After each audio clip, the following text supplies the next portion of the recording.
जय Hind defence aspirant. हमने पहले आपको बहुत सारे एयरफोर्स वाई और नर्सिंग असिस्टेंट का जो भी क्वेश्चन पेपर करवाए, जब भी एक्स का भर्ती आएगा उसका भी क्वेश्चन पेपर करवाएंगे, साथ में आर्मी की भी टेक्निकल नर्सिंग असिस्टेंट सिपाही में करवाएंगे।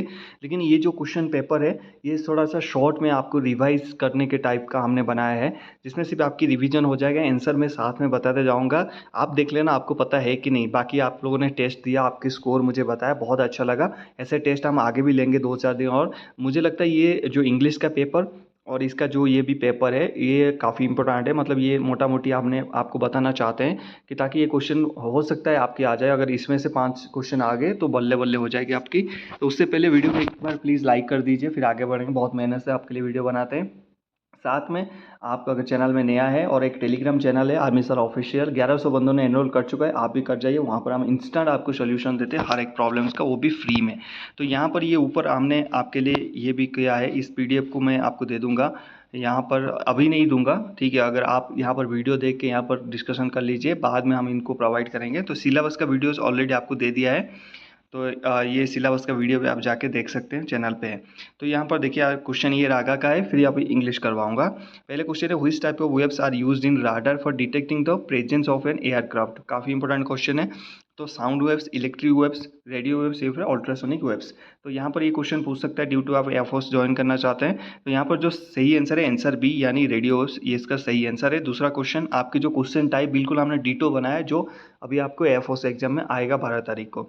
यहाँ पर ऐसे हिंदी में पहले होगा, फिर इंग्लिश में होगा, हिंदी में आपके ऐसे ऑब्लिक करके ऑप्शंस भी होंगे, आपको सिर्फ वहाँ पर मल्टीपल चॉइस में टिक करना है। Who among the following Sikh gurus was executed by Aurangzeb? गुरु अर्जुन देव, गुरु तेज बहादुर, गुरु गोविंद सिंह या फिर गुरु नानक देव। तो आंसर है आंसर सी, यानी गुरु तेज बहादुर। Which government enrolled organization has its motto योगक्षेमम वैश्यमम? ऐसे क्वेश्चन आ सकता है। ये आपको लग रहा होगा ये काफ़ी डिफिकल्ट क्वेश्चन है, ये क्वेश्चन पूछ सकता है आपको। तो इसका जो सही आंसर है Life Insurance Corporation of India. इसका किसका मोटो है ये स्पेशली पूछ रहा है, कौन से ऑर्गेनाइजेशन जो योगा कशमम भस्यमायुम ऐसे करके, इसका मोटो कौन सा है? सीबीआई का है, या फिर Central Board of Secondary Education का है, या फिर State Bank of India group. तो आंसर ए है Life Insurance Corporation of India, LIC। देश is called the land of 1000 lakes, Switzerland, Canada, Sweden और फिनलैंड। इसका जो आंसर है answer D, that is Finland. Okay. Who among the following has been vested the exclusive power to grant pardon in case of death sentence? President of India, prime minister of India, chief justice of India, या फिर solicitor general of India. ठीक है। तो इसका ये बोल रहा है कि क्षमादान कौन दे सकता है, जिसको फांसी होता है उससे पहले किसके हाथ में पावर है कि उसको क्षमा कर सकते हैं? तो ये है हमारा राष्ट्रपति कर सकते हैं, प्रेसिडेंट ऑफ इंडिया इसका सही आंसर है। Next question, question number 6 on your screen. Of which of the following state is garba is famous for? बहुत बहुत इंपॉर्टेंट क्वेश्चन है। जितने भी इसमें क्वेश्चन इंपॉर्टेंट है आपने कभी पढ़ा नहीं होगा, काफ़ी इंपॉर्टेंट क्वेश्चन है। ये पढ़ के एक बार प्रैक्टिस कर लेना इस वीडियो से, ठीक है। तो आंध्र प्रदेश, बिहार, गुजरात या फिर पंजाब। तो आंसर इसका बी है, यानी गुजरात का ये गरबा डांस है। बाकी बहुत सारे ओडिशा का डांस है, कोलकाता का आसामी, ये सारे डांस पढ़ के जाना, उसमें से एक क्वेश्चन पूछ सकता है। भाई which of the following special task forces of USA was terrorist Osama bin Laden search and killed? ये पूछ रहा है कि भाई ओस्मा बिन लादेन को USA के जो स्पेशल फोर्सेस था उसके नाम क्या है? मराइन्स, नेवी सील्स, हवाकस या फॉक्स? तो इसका सही आंसर है नेवी सील्स ने मारा था उसको, ठीक है। उसके बाद आपकी जो ये क्वेश्चन पैटर्न आ जाएगा, देखिए यदि ये हिंदी में पूछेगा, find the value of A and B if 5 + 2√3 divided by 7 + 4√3 equal to A + B√3। तो इसका आपने सही आंसर निकालना है। आप अपनी उसमें निकाल सकते हैं, ठीक है। स्क्रीन आप यहाँ पर रोक के अपने आप को निकाल सकते हैं, ठीक है। तो इसका जो सही आंसर है यहाँ पर हमने कर दिया है, आप अपना आंसर निकाल लीजिए और फिर बताना कि आप इसमें कर पा रहे हैं कि नहीं, ठीक है। तो A = 11 और B = 6 -6, ठीक है। नेक्स्ट पर चलते हैं। नेक्स्ट जो भी आपका PDF आया है यहाँ पर मैं अनाउंस करना चाहता हूँ। आप लोगों ने बहुत रिक्वेस्ट किया कि सर सोल्यूशन भी दीजिए इसका ना, जो भी मैथ है उसके नीचे सोल्यूशन भी बताइए क्या क्या होगा। तो इसका सोल्यूशन लेके हम आ रहे हैं, अगले वीडियोस में आएंगे जब भी, ठीक है। 2-3 दिन के बाद वो PDF रेडी हो जाएंगे, तो उसका सोल्यूशन आपको नीचे होगा, ऑप्शंस वहीं होंगे, वहाँ नीचे सोल्यूशन नहीं होगा, लास्ट में होगा। क्योंकि अगर आप सोल्यूशन वहीं देख लिया तो फिर क्या करोगे, ठीक है। पहले करो फिर सोल्यूशन आप आपको देंगे, ठीक है। क्वेश्चन नंबर 9 पूछता है डिस्टेंस बिटवीन 2 स्टेशन। ये इंपॉर्टेंट क्वेश्चन है, आएगा ही आएगा, लिख लो मेरे से, ये आएगा ही आएगा, ठीक है। डिस्टेंस बिटवीन 2 स्टेशन, एक ये हो गया, और एक जो 4 वर्कर ने एक काम को इतना किया, अगर 10 वर्कर हो गए तो कितना काम को कितना दिन में करेंगे, वो एक ऐसा क्वेश्चन है। प्रॉफिट एंड लॉस एक क्वेश्चन करते हैं।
चलो यहाँ पर दो लैंग्वेज आपका नहीं आएगा, हमारा का सेक्शन खत्म हो चुका है। यहाँ पर इंग्लिश का इंग्लिश ही आएगा, हिंदी नहीं आएगा। और इंग्लिश में जो पहले जो पैटर्न होगा आपकी पैसेज से स्टार्ट होगा, इसलिए हमने ये जो डिज़ाइन किया है आपको, ताकि फील हो कि आप एग्जाम पैटर्न में आपको ये मतलब कंक्लूजन ना हो कि कैसे होगा एग्जाम पैटर्न। तो यहाँ पर इसलिए sample question paper, model question paper आपके लिए बनाया। तो पहले आपका पैसेज आएगा वहाँ पर, ठीक है। तो ये देखिए, read the passage given below and answer the following question as follows. Personally, I dislike the praise of poverty and suffering. I do not think they are at all desirable, and they ought the abolished. Nor do I appreciate that ascetic life as a social ideal through its may suits individual. I understand and appreciate simplicity, equality, self-control, but not to the torching of the body. Okay. I believe that the mind and habits, जैसे जैसे आप पढ़ते जाओगे ना, सिर्फ पढ़ना नहीं, रटना नहीं, मानना, वहाँ के दिखाना नहीं कि मुझे इतनी इंग्लिश आता है, साथ में समझते समझते जाना। ये नहीं कि फिर क्वेश्चन पढ़ रहे हो फिर आगे आ रहे हो फिर पढ़ रहे हो, वहाँ पर इतने टाइम से आपको मिलेंगे नहीं, ठीक है। मैं वहाँ पर आपकी नर्वस होगा, बॉडी आपकी थोड़ी सी नर्वस होगा, जॉब की मामला है। तो वहाँ पर जैसे जैसे पढ़ते जाओगे समझते भी जाना है, और ऐसा नहीं पढ़ना personally I dislike the praise of poverty and suffering. हाँ, इसलिए मतलब है पर्सनली मतलब मैं डिसलाइक करता हूँ, मतलब हेट करता हूँ प्रेज ऑफ पॉवर्टी, गरीबी और सफ़र को। तो ये ऐसे नहीं पढ़ना है, स्पीड पढ़ना है, स्पीड समझना है, ठीक है। इसीलिए ये क्वेश्चन पेपर कराने का मतलब यही है, ठीक है। I believe that the mind and habits are also the trained and brought under control. It would be the average to the extent that a person who is given too much self-love can endure much suffering or show unusual self-control to behave like a hero when crisis comes. To be good moral condition requires as much training to be physical health. Okay, यहाँ पर ऐसे question आपको पूछा जाएंगे। The writer does not like a praise of poverty. Is it personal opinion, opinion of the ascetics? Opinion of all peoples या opinion of simple people? तो answer A, ये उनकी पर्सनल ओपिनियन था, वो डिसलाइक करते हैं, ठीक है। उसके बाद the home the aesthetic life में be suitable to the writer, to the individual, to the social advance, to all the member of society. तो answer C, to individual. What does the author mean by aesthetic life in the passage? Okay, equality, simplicity, self control, mortification of body. तो answer D है, mortification of the body. Okay, which of the following words could replace the word एवर्स्ड as used in the passage? Reasonable, congruous, simple, silly. तो answer होगा आपका D, सिली, ठीक है। यहाँ पर उसके बाद आपका 5 नंबर क्वेश्चन आएगा, आपकी मतलब 1 2 3 4 चला गया कहाँ, पैसेज में चला गया। उसके बाद आपका आएगा identify the incorrect spelled word. ये सेम डिजाइन वहाँ पर भी होगा, आप एयरफोर्स एग्जाम 12 तारीख को। सेपरेट, ऑक्वर, रिसीव और एकोमोडेट। यहाँ पर इनकरेक्ट कौन सा वर्ड लिखा है? तो आंसर ए है, सेपरेट का स्पेलिंग गलत है, ठीक है। Choose the word almost nearest the meaning to the word given, मतलब जेस्ट का नियरेस्ट वर्ड कौन सा होगा? पैशन, एपैथी, लेजी और बोरेडोम। तो आंसर है ए, इनका मतलब passion. Okay, choose the most almost opposite in the meaning of the given word. यहाँ पर एक सिमिलर पूछ लिया, वहाँ पर ये एक ऑपोजिट, मतलब वो एंटोनिम और सिनोनिम से, इसको थोड़ा सा वो जानबूझ के ऐसे घुमा के पूछ रहा है, ठीक है। एम्बलिश का सेक्रीफाइस, डिसफिगर, फॉरेट या फिर इंडिक्ट। तो आंसर होगा इसका B, disfigure. Okay, choose the correct one word substitution of the following stem, मतलब एक वर्ड में सब्सटीट्यूशन क्या होगा? ए वेल एक्सपीरियंस्ड पर्सन, उसको क्या बोलेंगे हम? ऑफिसर, सीनियर, अप्रेंटिक या फिर वर्टिनर? यहाँ पर ऑप्शन होगा वर्टिनर। ये किसको बोलते हैं? आर्मी वर्टिनर बोलते हैं ना, आर्मी वर्टिनर, या फिर बोलते हैं क्या है, वो एक्सपीरियंस होता है, मतलब आर्मी से पेंशन जाने को उसको वेटन बोलते हैं, ठीक है। सॉरी, स्पेलिंग के लिए सॉरी, इनको क्या बोलते हैं? आर्मी वेटन बोलते हैं, ठीक है। A sentence split into 4 parts has been given. Choose the best order which produce the original sentence.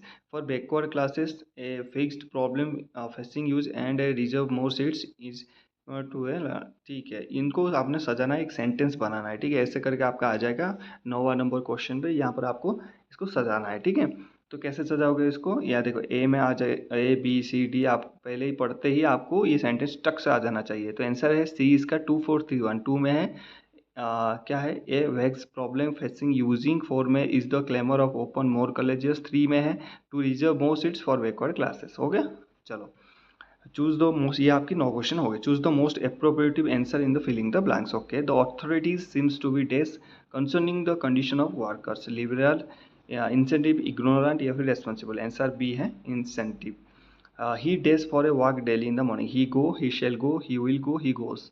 तो answer D, he goes, he goes for a walk daily in the morning. Okay, dash thing a beauty of joy forever, a thing of beauty joy forever, ठीक है, answer A होगा, ठीक है।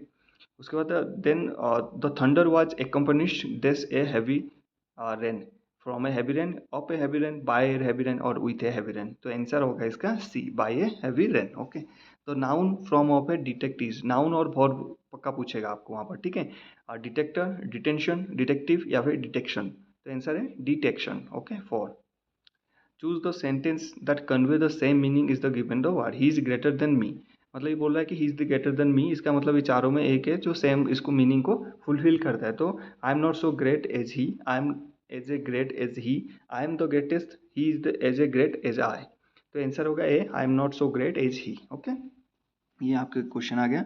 तो उसके बाद चलते हैं, spot the erroneous part if any following, ये बोल रहा है कि इसमें कुछ ना कुछ गलती है, ये निकालो, ये पक्का आएगा क्वेश्चन आपका। तो he met with an accident and admitted in the hospital, या फिर डी, इसमें कोई एरर है ही नहीं, तो आंसर सी एरर है, and admitted in the hospital यहाँ पर एरर है, ठीक है। यहाँ पर क्या आप बता सकते हैं क्या एरर है? यहाँ पर देखो, he met with an accident and admitted to the hospital, in the hospital में एडमिटेड टू द हॉस्पिटल होता है, ठीक है। उसके बाद he stoled a dog and sold the dog for रेस 50, तो आंसर इसका बी है, ठीक है। He stole a dog and sold the dog, sold the dog ये पर गलत है, तो ये आंसर बी आपने लिखना है वहाँ पर। अगर यहाँ पर कोई नो एरर होगा तो डी चूज करना आपने, ठीक है। तो उसके बाद 18 नंबर में both Mili as well as Meena are beautiful, no error, ठीक है। यहाँ पर दिया है ए पर बोथ, या फिर B for as well as, या फिर सी आर, या फिर नो एरर, तो आंसर है बी एज वेल एज, ठीक है, यहाँ पर ये गलती है। उसके बाद चलते हैं चेंज द नरेशन, यहाँ पर नरेशन पक्का आएगा आपके क्वेश्चन में। The teacher said to me be regular and learn your lesson daily, okay, teacher ने बोला कि भाई रेगुलर आओ, अपनी पढ़ाई सीखो। The teacher told me be regular and learn your lesson daily, the teacher asked me to the regular and learn my lesson daily, the teacher advise me to regular and learn my lesson daily, the teacher advise me to regular and learn my lesson daily, तो इसका narration क्या होगा? The teacher said to me advise to me to be regular and learn my lesson daily, answer number D, okay.